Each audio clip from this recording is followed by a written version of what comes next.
Hola, ¿qué tal? Buenos días a todos los que nos estén viendo. Esto va a estar siendo grabado para que las personas puedan verlo en el canal de YouTube de IPANDETEC. Mi nombre es Abdías Zambrano y soy coordinador de políticas públicas de IPANDETEC.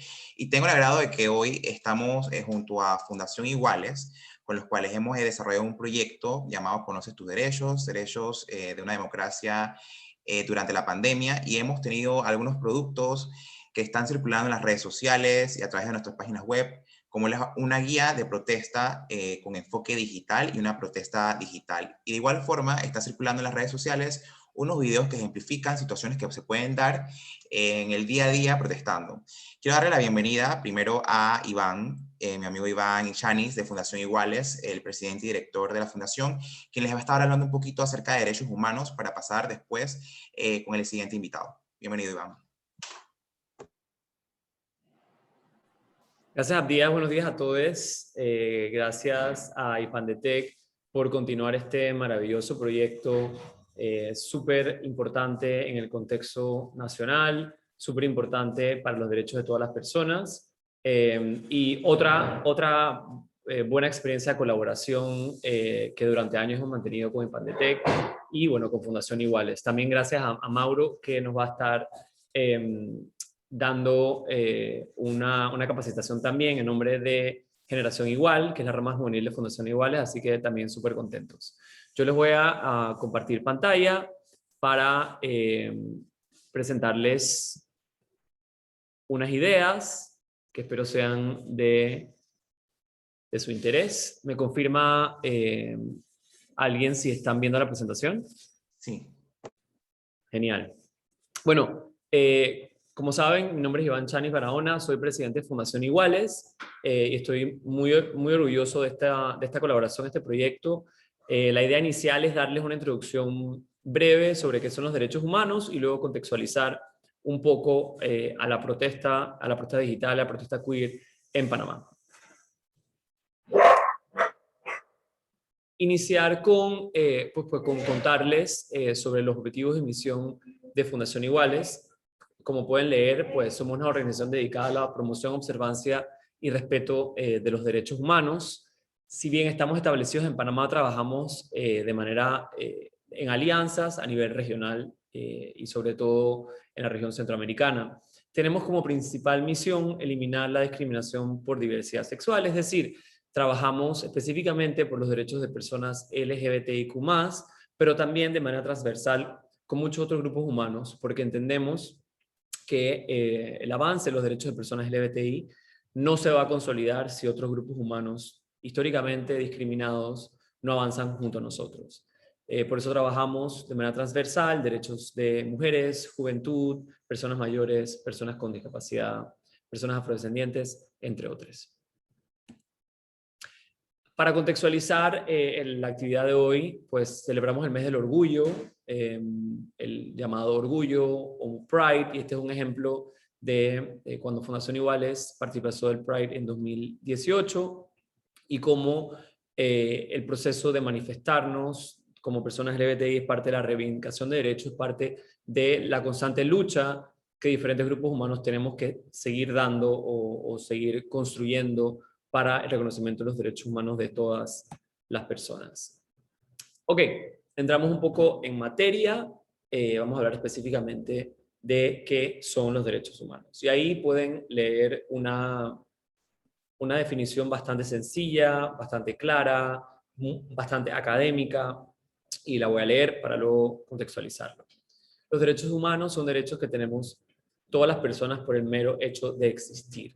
Ya ahí está un poco resuelta la primera pregunta y podemos ampliarla diciendo que respetarlos permite crear las condiciones indispensables para que los seres humanos vivamos dignamente en un entorno de justicia, libertad y paz. Es decir, cada persona tiene los mismos derechos por el mero hecho de nacer, de existir, de respirar.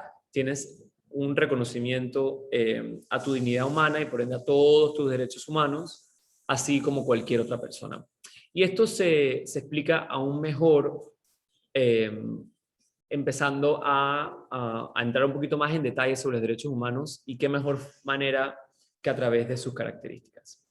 Entendiendo las características de los derechos humanos, podemos entender su complejidad, su importancia, y cómo entonces también, uno, promoverlos, defenderlos frente a una posible violación de ellos. Y parte de lo que vamos a contextualizar más adelante, como es el derecho a la protesta, el derecho de asociación, el derecho a reunión, se basa en la comprensión y la promoción de estas características de los derechos humanos. Y podemos iniciar con que los derechos humanos son universales. ¿Qué significa que son universales? Significa que son iguales donde sea que te encuentres, en todo el universo, en todo, cualquier lugar del mundo. Una persona tiene derechos humanos y en igualdad de condiciones. Es decir, una persona en Panamá técnicamente tiene los mismos derechos humanos que una persona en Francia o en cualquier otro lugar del mundo. Eso es lo que explica la universalidad. Segunda característica, son irrenunciables. Es decir, nadie puede voluntariamente renunciar a ellos o a través de coacción solicitarle a alguien que renuncie a sus derechos humanos. Yo no puedo aparecer acá y decir, mira, yo acabo de firmar este contrato y a través de este contrato renuncio a mis derechos fundamentales, uno específicamente, el derecho a la vida. Yo no puedo renunciar a mi derecho a la vida, el Estado está obligado a protegerlo, por ende no puedo renunciar a él. Tercera característica, son imprescriptibles, es decir, no acaban en ningún momento en el tiempo. Yo, por cumplir cierta edad, no dejo de tener los mismos derechos que tiene alguien de menor edad que yo. O nadie puede decir, a través de una ley, por así decirlo, en 50 años todas las personas con X y características van a perder sus derechos humanos. No prescriben, se mantienen en el tiempo por todo el tiempo que la persona viva. Son inalienables, es decir, nadie te los puede quitar. Nadie puede establecer una política pública, por ejemplo, que diga que tal persona, todo tal grupo de personas se les va a no reconocer un derecho humano o se va a establecer que no tienen ciertos derechos humanos, llámese el derecho a la protesta.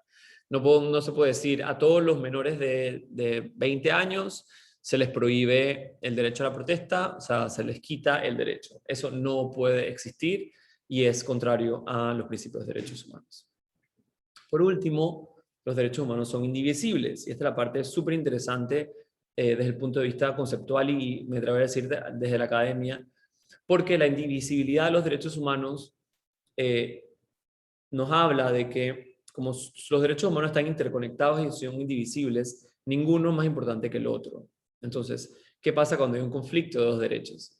Es decir, el derecho, por ejemplo, a tu libertad de expresión, o el derecho de minorías a no sufrir discriminación y violencia, en caso de, por ejemplo, un discurso de odio. Ahí es cuando la teoría de los derechos humanos dice que tiene que promover el respeto de ambos y si uno está en conflicto con el otro debe tratar de reconciliarse y que uno o el otro sea menos afectado. Entonces, esta es la parte como más, como una tarea sería, ya que la indivisibilidad de los derechos humanos está en constante evolución, su comprensión, su trato, su desarrollo académico. A quienes estén curiosos sobre esto, pues hay mucha teoría, hay mucha información para que puedan a más detalle explicar. Como hoy es una capacitación corta, no puedo entrar en más detalle, pero estas son las 5 características. Son universales, son irrenunciables, son imprescriptibles, son inalienables y son indivisibles. Y se pueden recordar siempre con los 5 dedos de una mano, que son las 5 características de que son las características de los derechos humanos.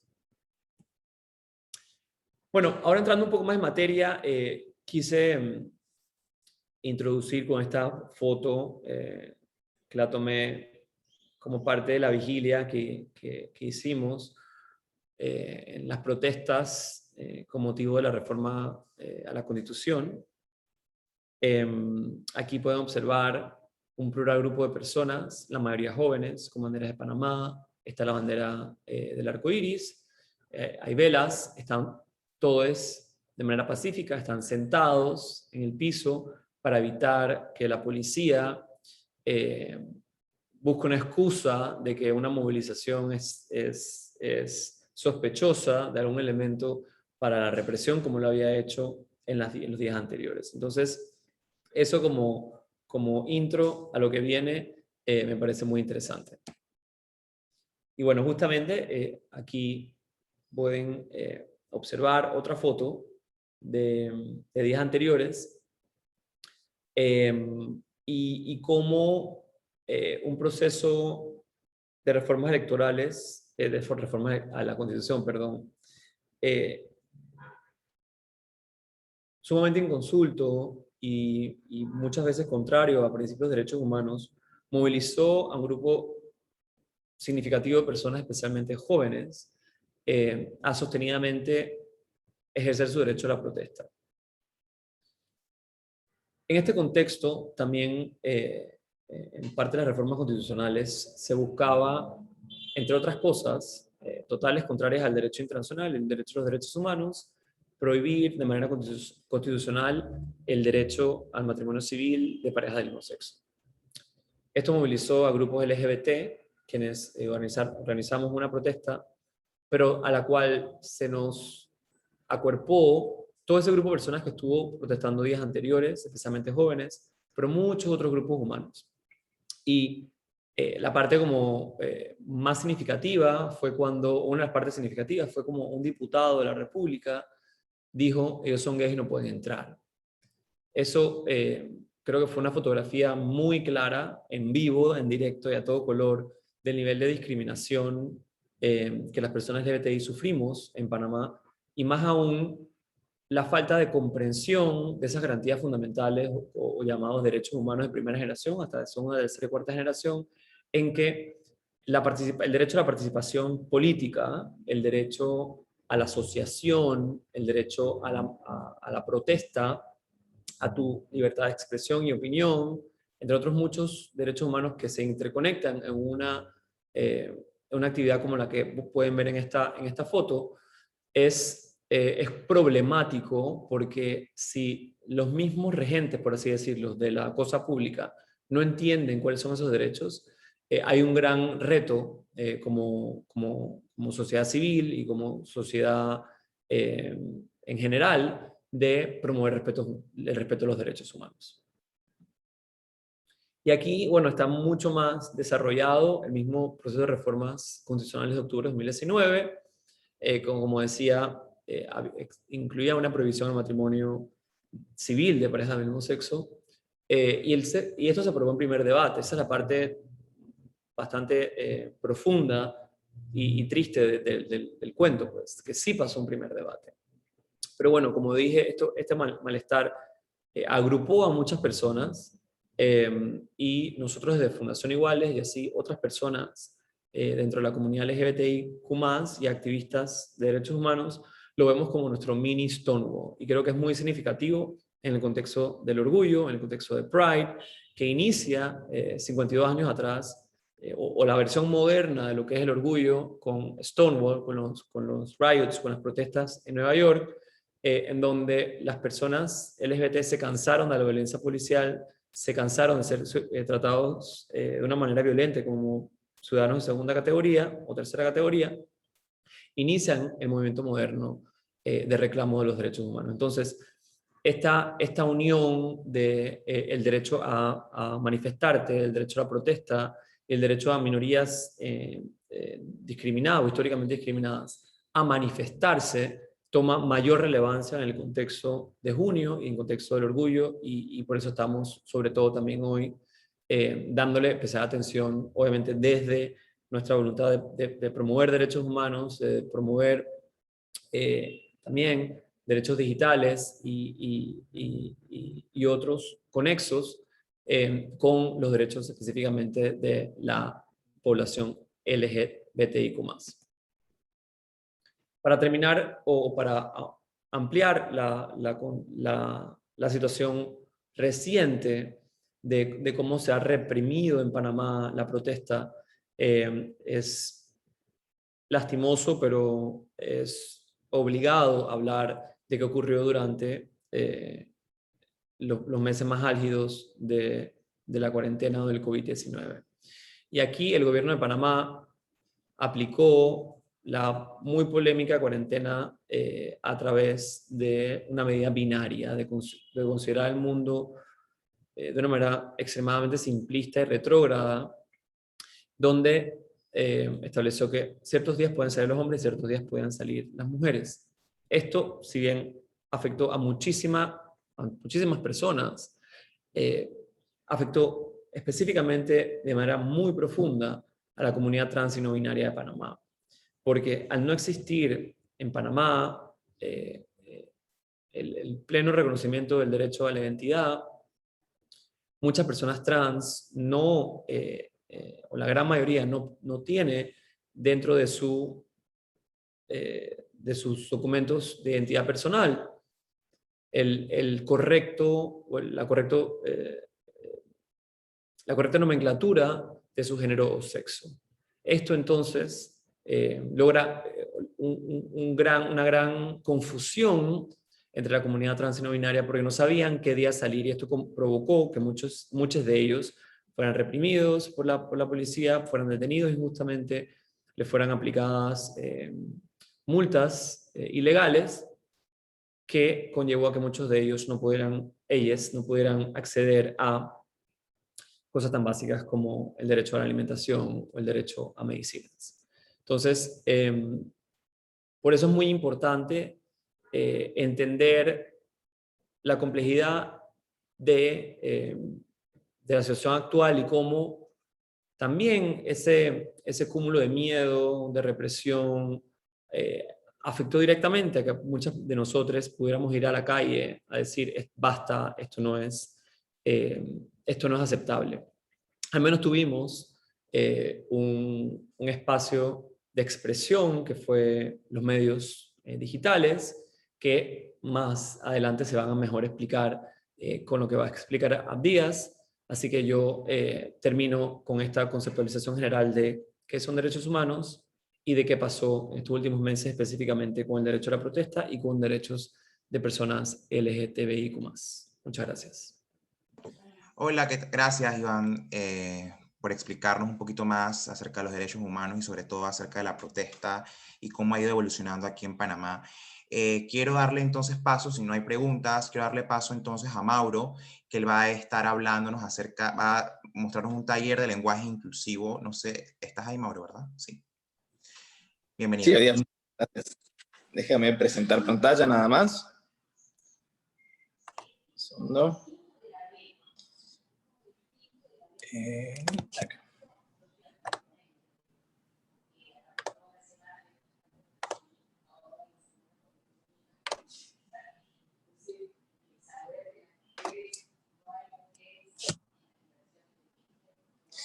Bueno, ahora sí, buenos días a todos. Acá junto con Fundación Iguales y Generación Iguales, aparte juvenil, queríamos compartirles un poquito de lo más importante del lenguaje inclusivo, cómo utilizarlo, de dónde viene, y responder cualquier pregunta o duda que puedan tener para que entre todos vayamos incluyendo este tipo de palabras y usos a nuestra vida cotidiana. Entonces, me gustaría comenzar con una pequeña definición, una pequeña explicación de cuál es el lenguaje inclusivo, qué hace el lenguaje inclusivo, y es aquel que no oculta, subordina ni excluye a ninguno de los géneros e identidades, y es responsable de considerar, respetar y hacer visible a todas las personas reconociendo la diversidad sexual y de género, ¿sí? Esto es súper importante tenerlo claro porque nos lanza un poquito la parte de la importancia de la empatía que tiene utilizar este lenguaje, además de que utilizar el lenguaje inclusivo llega a ser algo hasta político. También es importante saber que el origen principal siempre es la empatía y la inclusión, y el poder hacer sentir cómodos y seguros a todas las personas que están en un espacio o que te están escuchando, están leyendo. Esto no es nada nuevo, verdaderamente. El lenguaje inclusivo inició aproximadamente en los años 80 con todo el movimiento feminista, que era cuando primero se empezaba a promover el todas y todos y todas, por ejemplo, o se usaba el arroba, por ejemplo, en las palabras, Y luego la comunidad LGBTQ+, se empieza a involucrar y empezamos a usar el todes o la X y demás porque empezamos a involucrar a las personas no binarias. ¿Sí? Empezamos a quitarle lo binario de o masculino femenino y lo empezamos a dejar un poquito más abierto. Entonces, ¿cómo lo podemos utilizar? Justamente acá lo poníamos con arroba, dicen todos y todas, y son las primeras formas de que las personas comenzaron a utilizarlo y a involucrarlo, pero lo que decíamos recién, no incluye a todas las identidades, ¿sí? Sigue excluyendo a las personas no binarias, siendo una de las minorías muy discriminadas y muy visibilizadas en los últimos años. Entonces, por eso nos referimos y preferimos utilizar la E o la X, con la única dificultad que la X, que fue la primera que nació, una de las primeras, es complicado para leerlo, no se puede leer fácilmente, no tiene como una lectura, una pronunciación, versus la E. Pero igualmente, cada persona va viendo de qué forma va incluyendo el lenguaje inclusivo de la forma que se puede adaptando un poco más. También hay una forma que es muy, muy común, o para a veces cuando no suena muy bien o nos cuesta un poquito involucrar estos nuevos sonidos, es evitar al 100% palabras binarias. Por ejemplo, si estamos en un colegio y vamos a decir a todos los alumnos, podemos decir a todos los alumnos, pero también suena muy feo decir a todos los alumnos, porque todavía no estamos acostumbrados y obviamente es como un choque que nos cuesta, podemos decir el alumnado. O en vez de profesoras y profesores, podemos decir el cuerpo docente. Es decir, todo esto lo que busca es que vayamos encontrando la forma de quitar la parte binaria del lenguaje y poder incluir a todos por igual y que podamos crear un espacio seguro y podamos visibilizar a todas estas, a estos grupos vulnerables ya de por sí o minorías que no están incluidos en el lenguaje, que obviamente es un lenguaje que hemos construido, por lo menos el español, de una forma muy sexista. El lenguaje español tiene rasgos muy machistas y fue creado así.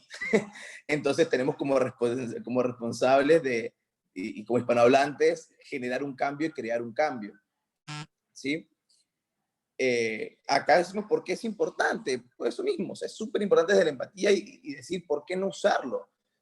A través de cuando incluimos a todas las personas y visibilizamos a todas las personas que están en un espacio que estamos llegando, creamos un espacio seguro.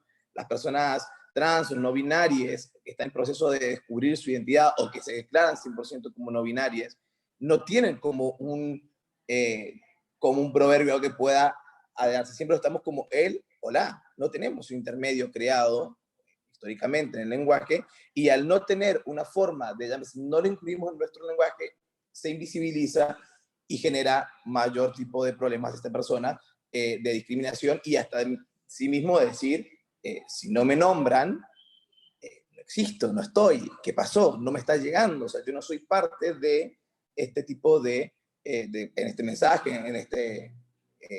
en esta conversación. Entonces, y hace que nos vean a todos bajo una misma luz, eliminando el sexismo inherente del idioma. ¿Sí?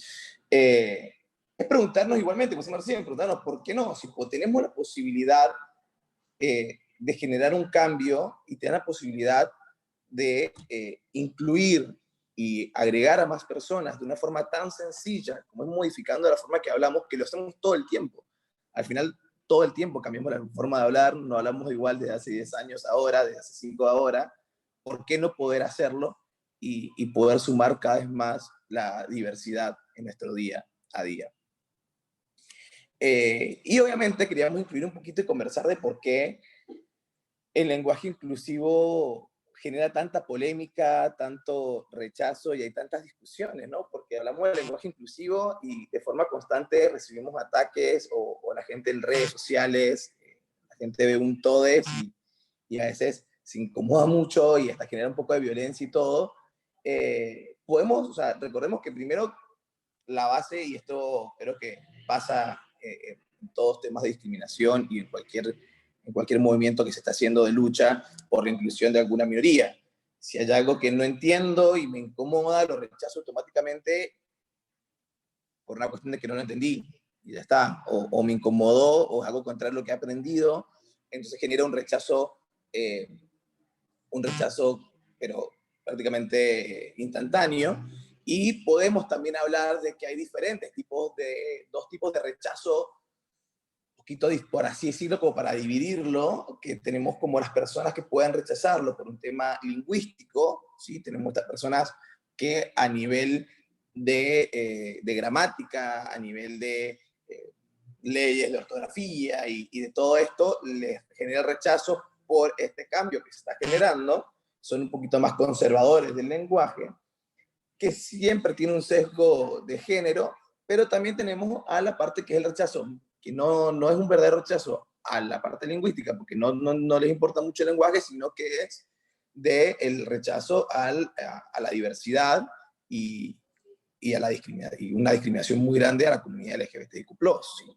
Entonces, y claramente, entonces, ahí cuando vemos esos dos tipos podemos ver cómo trabajar ese rechazo, dependiendo de cuál sea la raíz. Porque a nivel lingüístico, y evidentemente, es disonante, digamos. Yo creo que todos los que estamos tratando de utilizarlo el día a día, al inicio, le choca un poco, o a uno le cuesta un poco asimilarlo, pero es algo más que nada de acostumbrarse y escucharlo, o hacer que uno se sienta más cómodo, pero siempre intentando incluir y demás. Y al final, el lenguaje es algo que estamos construyendo, el lenguaje es algo que se crea en la calle, más allá de que la RAE haya rechazado millones de veces el lenguaje inclusivo a través de sus canales oficiales.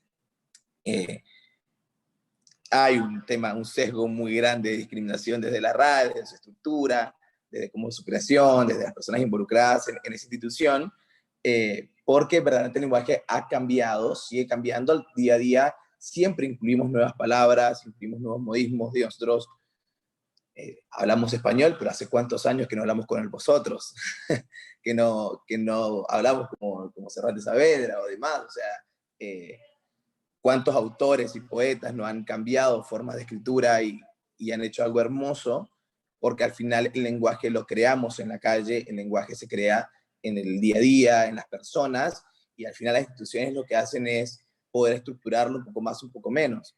Pero eso es lo más importante y es con lo que queríamos justamente cerrar todo esto y empezar si alguien tiene preguntas o consultas. Y es esto, el lenguaje avanza, cambia y se adapta de forma constante.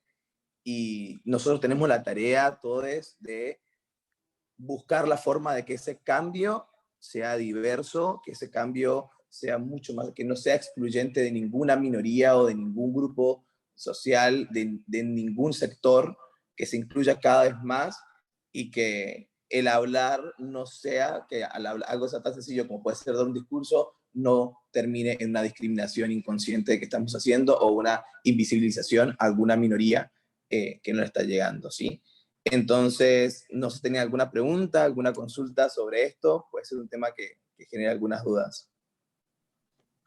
No sé si alguien tiene preguntas, las puede colocar en el chat, pero por ahora no sale nada, así que podemos continuar. Gracias, Mauro, por enseñarnos lo fácil que puede ser, lo sencillo que puede ser cambiar el lenguaje inclusivo, pero creo que es algo que poco a poco yo he visto pues, en las redes sociales se está logrando.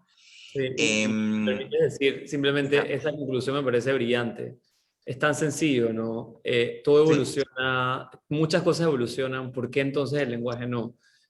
Al final del día es esa, como tú decías también, Mauro, una forma de discriminar, o sea, una forma de expresar esos prejuicios hacia poblaciones diversas, en este caso, sobre todo comunidad LGBTIQ+.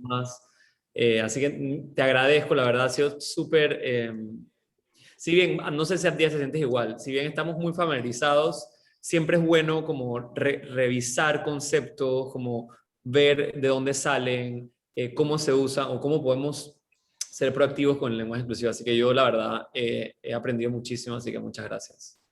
De igual forma, Mauro, gracias por el taller súper cortito, pero tenía muchísima información. Me queda bastante claro algunas cosas que todavía no comprendía. Gracias, Mauro. Yo voy a pasar a explicarles un poquito ya del proyecto de la protesta digital. Voy a compartir pantalla.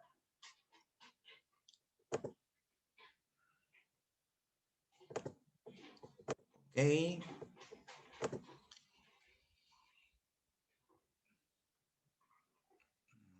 está iniciando.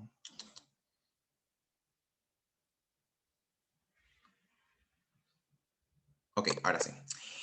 El proyecto es Conoce tus derechos, la protesta física con enfoque digital y protesta digital. Primero que todo, yo colaboro en IPANDETEC, el Instituto Panameño de Derecho y Nuevas Tecnologías, que es una organización sin fines de lucro fundada aquí en Ciudad de Panamá en el año 2012, pero que trabaja para toda la región centroamericana en la promoción del uso y regulación de las tecnologías de la información y comunicación y la defensa de los derechos humanos del entorno digital. Para contextualizar un poquito más, estas son nuestras áreas de trabajo, todas relacionadas con Internet y políticas públicas de Internet, y dentro de ellas encontramos el área de género, donde se desarrolla talleres o capacidades para la participación activa de mujeres y población LGBTQ+, en el ecosistema digital. Y nosotros nos hemos enfocado durante la pandemia, porque vimos la necesidad de educar un poco acerca de la protesta digital. Yo quisiera iniciar enseñándoles esta fotografía de la mano derecha, bueno, mi derecha. Como ven, abajo dice Panama City Riot, el año 1925, cuando se dieron unas protestas inquilinarias, ya que las personas que eran dueñas de las casas de inquilinato, donde las personas alquilaban para poder vivir, comenzaron a subir los precios y por lo tanto toda la ciudad de Panamá y Colón se paralizó por estas protestas en el año 1925, hasta que el ejército norteamericano y la policía de Panamá pudieron controlar la situación. Y les enseño esta foto y se las menciono para que tengamos contextualizado cómo ha ido cambiando la forma de protestar en Panamá desde que somos una república, hace unos 100 y algo de años, hasta a la aparición del Internet y la globalización. También tengo otros ejemplos que, aunque no tengo las fotografías, pueden imaginarse, ya son protestas que son bastante conocidas. Por ejemplo, la protesta de estudiantes en la zona del Canal de 1964, mejor conocida como el Movimiento Estudiantil del 9 de enero.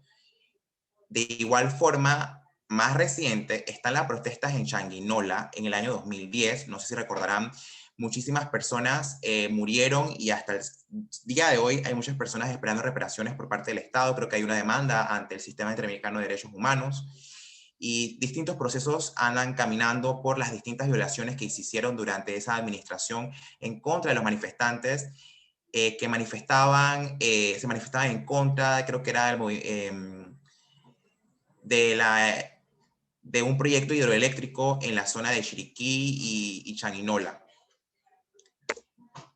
¿Cómo hemos cambiado? Podemos ver estas dos fotografías. Intenté encontrar unas fotografías un poco más contextuales acerca de lo que quiero hablarles, pero si ustedes tienen muy buena vista, van a poder ver a ciertas personas con celulares. Y esto es una de las partes que ha cambiado muchísimo durante los últimos años. A pesar de que la protesta de 2010 no es tan antigua o no está tan separada del año 2021, todavía las personas no utilizaban tanto el celular como lo utilizan hoy día, como además de un método de comunicación, de hacer llamadas o enviar mensajes de texto, también la aparición de las redes sociales y impulsó lo que era la libertad de expresión y le dio a las personas que normalmente o que históricamente no tenían voz porque no tenían el poder de ser elegidos presidentes, de ser elegidos a un cargo de elección popular o ser eh, invitados a programas de televisión o ser CEOs de alguna empresa. Estas personas que eran históricamente dejadas atrás o que su voz no tenía importancia para la sociedad porque no los permitían hablar, tomaron esos espacios a través de lo que son las redes sociales. Por ejemplo, Twitter, que es una red social de microblogging, le permite a cualquier persona emitir su opinión y esto en cuestión de segundos puede ser viralizado, demostrando qué tanto ha cambiado el mundo hace unos 100 años al día de hoy. Si ven a mi mano izquierda, pueden ver las protestas constitucionales del año 2000, 2019, 2020, 2019. Como había mencionado, iban al inicio de su presentación. Y a mi mano derecha podrán ver las protestas CENIAF, que son las más recientes que hemos visto en el país, de esa envergadura o de esa convocatoria a través de las redes sociales, en contra de los abusos en los albergues administrados o vigilados por la Secretaría Nacional de Niñez y Adolescencia. También les traigo algunas imágenes para que puedan ver por qué es necesario esta capacitación del día de hoy, o la información que les vamos a estar dando. Podemos ver a mi mano izquierda, algo distintivo es que en las dos fotografías podemos ver personas con mascarillas, y esto es distintivo de la pandemia. O sea que son bastante recientes. Podemos ver una protesta en las escalinatas de la Corte Suprema Nacional de Panamá a favor de la aprobación del matrimonio igualitario, y de igual forma esperando la decisión de las múltiples demandas que tenemos en la Corte Suprema. Y a la mano derecha podemos ver grupos pro familia, totalmente en contra de lo que, de la lucha por los derechos humanos que ha tenido históricamente la población LGBTQ+ aquí en Panamá y otros grupos de derechos humanos. ¿Y por qué es necesaria una capacitación en protesta digital y protesta física con enfoque digital? Porque la forma de protestar ha cambiado muchísimo. Hoy día, cuando usted sale de su casa, usted se mensajea con sus amigos, le da un telefonazo, nos vamos a ver en tal lugar, vamos a trasladarnos en tal estación del metro, vamos a tomar tales fotos, vamos a compartirlo en grupos de WhatsApp, en las redes sociales. Sin embargo, a pesar de que la protesta ha tenido como un avance o ha tenido un desarrollo muy apresurado durante los últimos años, asimismo, lastimosamente, los métodos policiales han cambiado. No solamente para reprimir en los espacios físicos, sino también en los espacios digitales. Por ejemplo, y no tenemos reportes en IPANDETEC que se esté dando en Panamá, sin embargo, puede ser que haya algún departamento que se dedica a esto. En Panamá, en otros países, se da lo que es el monitoreo de redes sociales, que la policía o los entes de investigación tienen un departamento encargado a segregar por palabras, por ejemplo, por protesta, CENIAF, por poner un ejemplo, para saber qué está hablando la ciudadanía, dónde se van a dar los movimientos, quiénes son los líderes de estos movimientos, y tal vez tomar medidas judiciales o represivas en contra de estas personas. De igual forma, los que han podido acudir a protestas recientemente, algo que no se daba antes, era el uso de drones o vehículos aéreos no tripulados, para poder tener como una videovigilancia de minuto a minuto de lo que sucede en las protestas. De igual forma lo utilizan los medios de comunicación para poder darle la cobertura. Sin embargo, últimamente se ha visto mucho uso por parte de la policía en diversos países del mundo, incluyendo Panamá.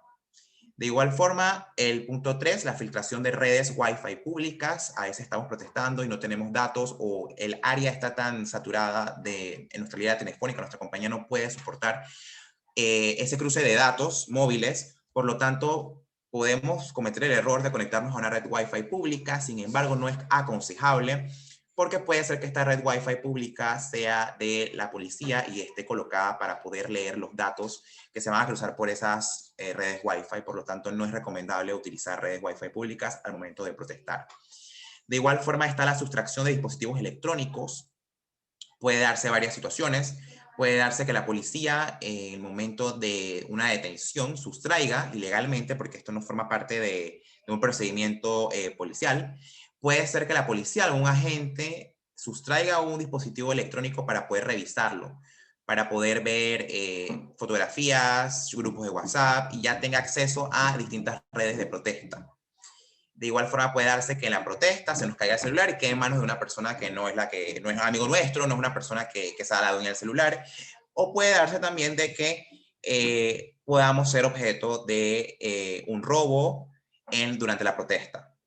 De igual forma, se ve en otros países lo que es el bloqueo de equipos, bloquear con unas antenas la señal en esa área, por lo que no podíamos enviar mensajes a través de redes de mensajería instantánea, ni tampoco a través de redes sociales. Lo que se puede hacer en estos casos es utilizar SMS, que sí normalmente pueden salir del área. También se da lo que es grabación de protestantes.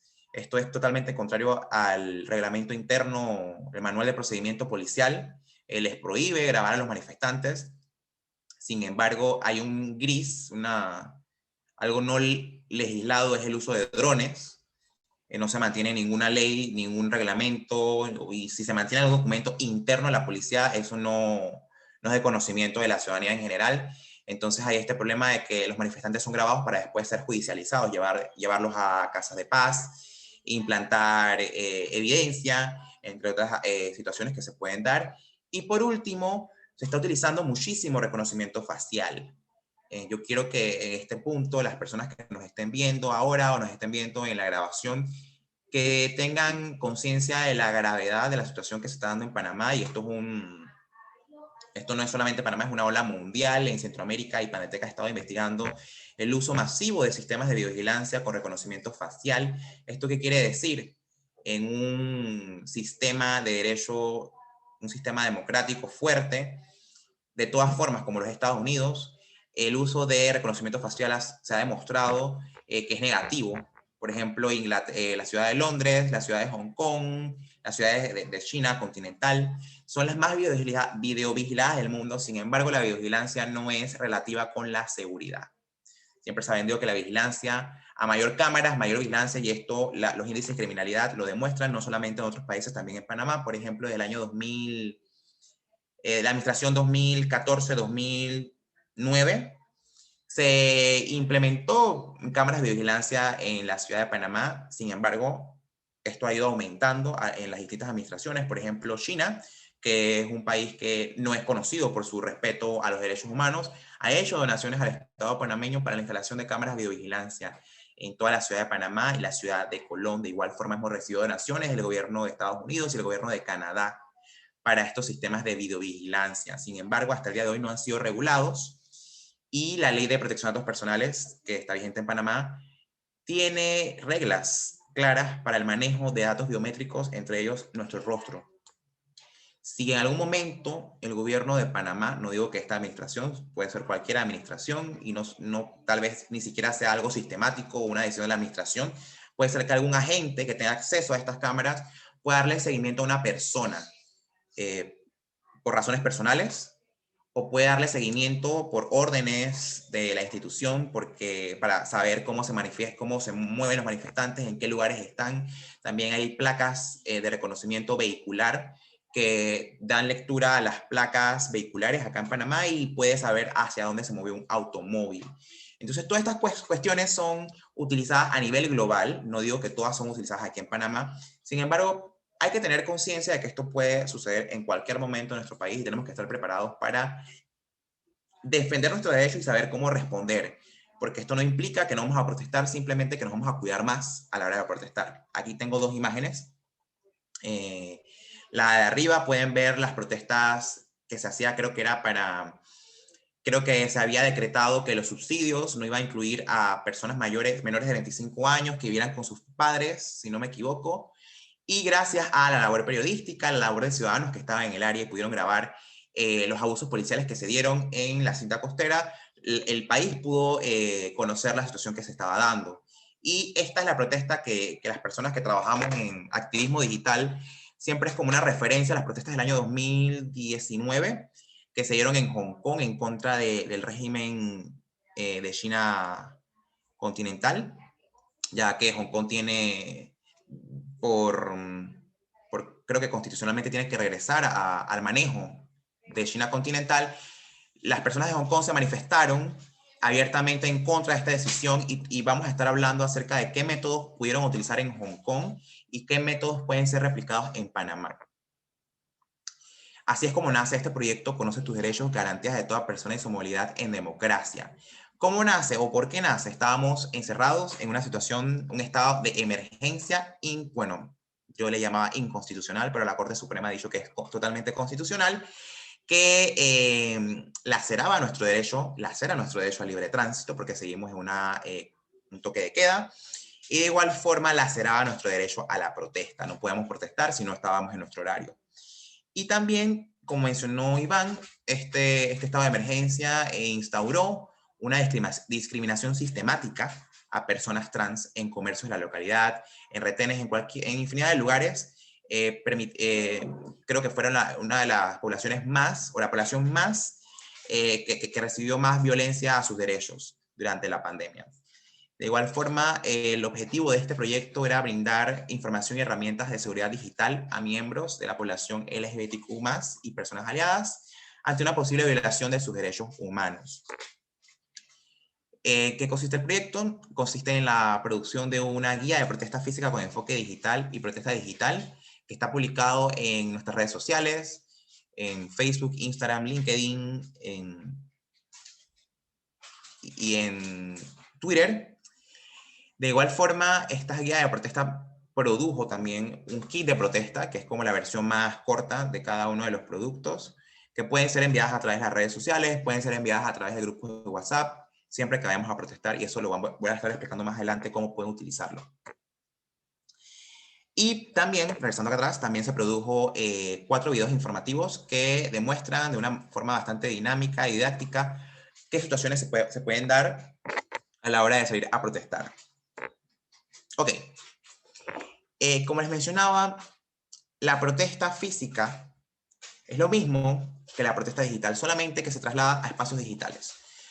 Todo lo que al ingresar la digitalización o el internet en nuestras vidas, todos los derechos también se trasladaron al espacio digital, derecho a la identidad, también las violencias o los delitos también se trasladaron a estas áreas. Entonces, de ahí cobra la relevancia la protesta digital, que se da a través de nuestras redes sociales, que se da a través de nuestros grupos de WhatsApp, una infinidad de lugares donde podemos ejercer nuestro derecho a la protesta. Yo quiero hablarle de algunas cosas que pueden hacer a la hora de protestar para estar más seguros. Primero que todo, utilizar una VPN. ¿Qué es una VPN? Simple y tácito, es una conexión virtual que nos moviliza ficticiamente a otro país. Si usted utiliza una red VPN, puede estar en Ciudad de Panamá, sin embargo puede colocarse en Estados Unidos, en cualquier lugar del mundo donde usted desee, y usted puede, por ejemplo, enviar location desde WhatsApp y va a salir en el lugar que usted activó la VPN. De igual forma, yo quiero recomendarles estas dos, y se me acaba de olvidar el nombre de la de abajo, pero Proton VPN y creo que es Gummy Bear, algo así, se llama esta VPN, que son gratuitas y son muy buenas, sencillas de utilizar, porque eso también puede ser algo que a la hora de ustedes elegir el producto que van a estar utilizando puede ser que se sientan un poco inseguros o nerviosos porque no conocen la tecnología. Sin embargo, estas son las más fáciles de utilizar. Lo que sí quiero hacer el disclaimer es que yo las busqué fue en la tienda de aplicaciones de Apple, entonces no estoy muy claro si existe para versión Android, creo que sí, pero pueden utilizar cualquier VPN que ustedes se sientan cómodos para entonces poder ir a la protesta y falsear la ubicación. Esto quiero dejarlo claro, no es un delito hacer esto, no es algo que esté prohibido en ningún apartado de nuestra codificación penal, ni tampoco en algún otro tipo de ley. Es ilegal la utilización de estas redes VPN. Así pueden ir a la protesta completamente seguros y falsear la ubicación en caso de que, por ejemplo, la policía esté tratando de ubicar a los manifestantes. Dejen que estoy un problemita aquí con la presentación, ya la pasé. Ya les vuelvo a compartir pantalla. Okay. A la hora de manifestarnos, siempre queremos que más personas vayan. Queremos que mientras más personas, más voces que replican la información que se da en la protesta, y de igual forma se demuestra un descontento popular generalizado. Y se obtienen cosas. Yo personalmente he protestado tanto en las reformas constitucionales como en las protestas del CENIAF, y da mucha felicidad ver cuando se logran los objetivos de la protesta. No siempre se logran, sin embargo, eso demuestra que hay una población informada, una población que está descontenta y obliga a la administración pública a tomar medidas y decisiones presionados por estas protestas multitudinarias. Otra forma o herramienta, estrategia tecnológica se puede utilizar es mantener panfletos o infografías como las que ven a su mano derecha, que son las producidas por Fundación Iguales e IPANDETEC, y pasarlos a través de Bluetooth. ¿Cómo es esto? Todavía hay personas que mantienen el Bluetooth encendido 24/7 porque si utilizan un reloj o unos audífonos inalámbricos, entonces tienen el Bluetooth encendido. Esto es tanto para Android como iOS, que pueden utilizar esa facilidad de enviar las cuestiones, o sea, por Bluetooth a las personas. De igual forma pueden enviarlo, por ejemplo, en iPhone por AirDrop, si lo tienen activado, y también por Nearby por Android, para enviar archivos. Pueden ser estos panfletos, pueden ser la información de la protesta, a qué hora va a ser, en qué lugar, para que las personas que tengan estos dispositivos abiertos puedan entonces recibir la información. Puede ser que ni siquiera estén participando en la protesta, pero vean el panfleto y les interese acercarse y poder participar. Estas son las estrategias que se utilizaron más que todo en Hong Kong. Primero que todo, en Hong Kong cambiaban el nombre de su celular. Ustedes pueden verlo ir a configuración y buscar dónde se le cambia el nombre al celular, y pueden cambiarlo para estar anónimos a la hora de poder compartir las cosas por Bluetooth. De igual forma, pueden cambiar el nombre de su red Wi-Fi doméstica. Es un poco más complicado, pero pueden encontrar videos en YouTube. Por el tiempo no les puedo poder explicar, pero pueden cambiar el nombre de la red Wi-Fi, cuestión de que, por ejemplo, si hay personas en el área que quieren conectarse a una red Wi-Fi o que simplemente a veces uno tiene el Wi-Fi encendido, aun cuando no está en casa, le va a llegar a él como el mensaje de que te puedes conectar a tal red, y puede ser un mensaje de protesta. Únete a protestar, lo que ustedes deseen, para entonces propagar el mensaje. De igual forma, pueden utilizar códigos QR. Esta es una estrategia bastante interesante que nunca he visto en Panamá. La utilización del código QR. En Hong Kong se da la situación de que ellos tienen mucho respeto por mucho urbanismo, pues tienen mucho respeto por la propiedad pública, o sea, los postes de luz, las paradas. Entonces, ellos, en vez de, por ejemplo, pegar algo en la parada, ellos agarraban post-its y los pegaban en las paradas, que es totalmente, o sea, súper fácil de retirar. Y el post-it tenía, por ejemplo, como sellos, como estos sellos que uno le sellaban en la escuelita, y estos sellos contenían el código QR. Entonces las personas que pasaban podían capturar el código QR e irse a información de la protesta, por ejemplo, movilizaciones, qué cosas podían hacer, etc. De igual forma, esta guía de protesta física les da innumerables sugerencias de qué cuestiones pueden hacer a la hora de protestar, antes, durante y después de la protesta, por lo que les animo a que puedan entonces visitar esta guía que está en nuestro sitio web, ipandetec.org. Y de igual forma está en nuestras redes sociales. También creo que está en la página web de Iguales y también está circulando a través de sus redes sociales. Esta última herramienta es mi preferida, Iván lo sabe.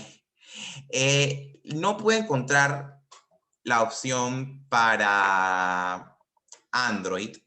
Tengo entendido que existe una, sin embargo no la pude probar, por lo tanto no quiero recomendarles algo que no he podido saber cómo funciona, si es confiable, porque tiene que ser totalmente encriptada, totalmente segura, para que ninguna persona que no queremos que pueda hackear o intervenir en la comunicación sepa lo que estamos enviando a través de ella.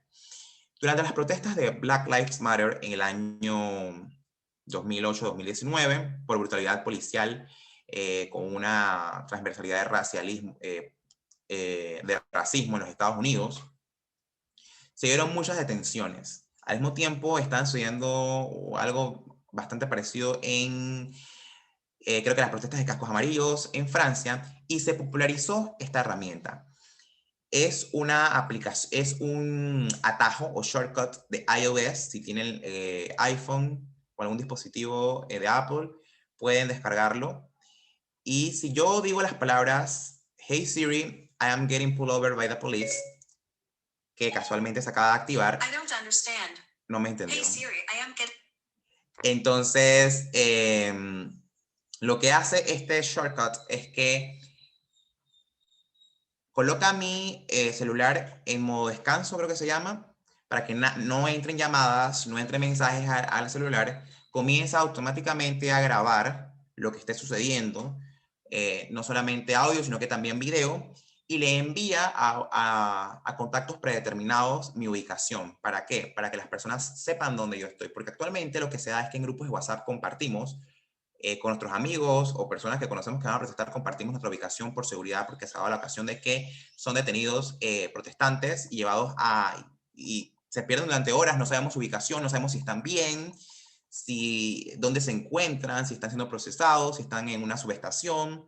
Entonces, normalmente mandamos a nuestros familiares o personas llegadas a la ubicación. Sin embargo, esta aplicación lo que hace, porque el estar con la ubicación encendida durante tanto tiempo puede matar nuestra batería, que es uno de los consejos que sea llevar el celular con suficiente carga o cargadores externos que nos puedan respaldar.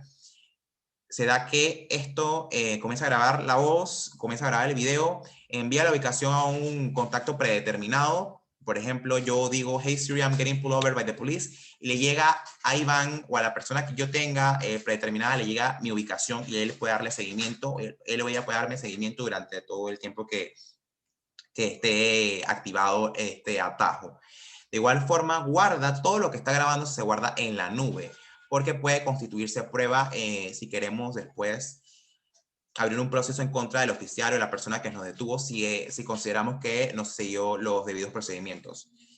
Y estas son las formas de configurarlo. No quiero demorarme mucho, no es nada difícil. De igual forma, en YouTube hay videos que los ayudan a poder bajar este atajo para poder tenerlo en el celular y utilizarlo con comando de voz. Si usted solamente dice hey Siri, entonces enseguida la aplicación va a comenzar a funcionar. Y esto sería todo. Creo que no veo en el box preguntas, ni una pregunta, ni una interrogante. Así que pues quisiera agradecerles por habernos acompañado. Esto lo hemos tratado de hacer lo más corto posible porque sabemos que con lo de la pandemia ya muchas cosas virtuales. Así que lo vamos a estar dejando publicado en el YouTube de Ipandetec. Creo que igual va a estar circulando por las redes sociales de Iguales y las nuestras, por si desean consultarlo. Y siempre estamos abiertos a consultas, asesorías, porque yo sé que próximamente va a haber muchísimas protestas y siempre va a ser necesaria esta información que han podido ver el día de hoy. No sé si Iván querías también despedirte, pero por parte mía, muchísimas gracias por habernos acompañado la mañana de hoy. No, gracias a ti, siempre es un gusto escucharte, aprender también de la información que brillantemente compartes, y me quedo con esa reflexión. Tenemos que prepararnos, tenemos que estar informados de cómo protegernos frente a los riesgos, de respetarnos, de exigir nuestros derechos humanos y que se nos respeten a sí mismo esas garantías fundamentales. Al final del día, esto va más allá de los derechos de personas LGBT, esto va más allá de los derechos digitales o cualquier otra contextualización específica. Esto al final es parte de defender nuestro sistema democrático. Es el mejor sistema que tenemos y parte de una democracia se fortalece en el respeto a los derechos humanos, en el reconocimiento de la igualdad de todas las personas y el de cuestionar cuando el sistema no está respondiendo a las necesidades que legítimamente tenemos los ciudadanos. Entonces, yo quiero hacer esa pequeña reflexión agradeciendo a Mauro de Ginequal por habernos ayudado a aprender más sobre el lenguaje inclusivo, y a ti, Abdías, por siempre brillantemente comunicar ese importante aspecto de los derechos, como son los derechos digitales, el derecho a la protesta y todas estas alternativas que tenemos en la tecnología de hoy para fortalecer esa expresión. Así que, sin más, muchas gracias a todos los que han participado y hasta la próxima. Chao a todos, muchas gracias. Gracias, Mauro. Chao.